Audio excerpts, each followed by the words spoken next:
Welcome to my official channel concept era. तर आज आपण C++ मधला एक नवीन कॉन्सेप्ट आज आपण शिकणार आहे. तो म्हणजे copy one file to another file.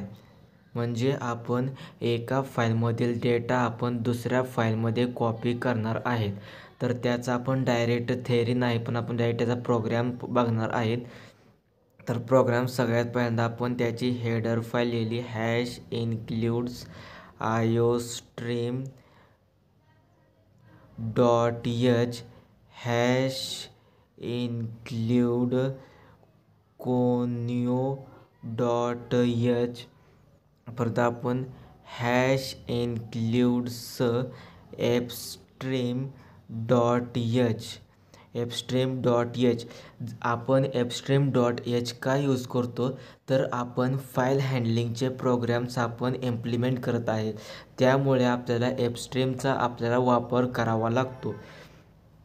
तर परत आता आपण इंट मेन, कारण इंट मेन आपण का लिहितो, तर कारण आपल्या प्रोग्रॅमची सुरुवात ही इंट मेनपासून, म्हणजे प्रोग्रॅमचं एक्झिक्युशन हे इंट मेनपासून चालू होते. तर मग आपण इथं इंट मेन घेतले. आपण काय घेतलं? Int main. ओके. आता इथं आपण इंट मेन घेतलं. आता ओपन कर्ली ब्रेसेस केला. आता CLR आपण काय घेतो, कारण जो आधीचा आपला प्रोग्राम आहे त्याचे जे आउटपुट आहे ते आपल्याला क्लिअर होऊन जो आपण आता प्रोग्राम केला त्याचे आपल्याला आउटपुट दिसावे, ह्यासाठी आपण CLR आपण घेतो.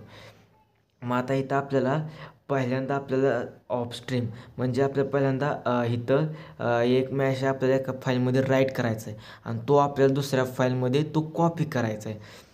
मग कॉपी करण्यासाठी आपल्याला पहिल्यांदा त्यात काहीतरी आपल्याला लिहायला लागणार ना, त्या फाईलमध्ये काय तर आपल्याला डेटा लिहायला लागणार आहे. मग आपण डेटा लिहायला, मग आता तिथं काय करायचं, डेटा लिहायचा असेल तर आपल्याला राईट ऑपरेशन घ्यावं लागेल.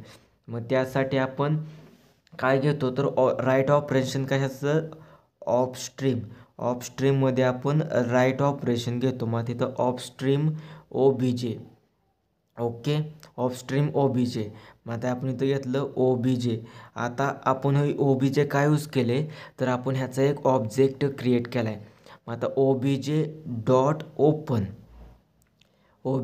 डॉट ओपन आणि आता आपल्याला इथं एका फाईलमध्ये हा डेटा आपल्याला लिहायचा आहे. तर आपण एक फाईल क्रिएट केली, सपोज demo1.txt.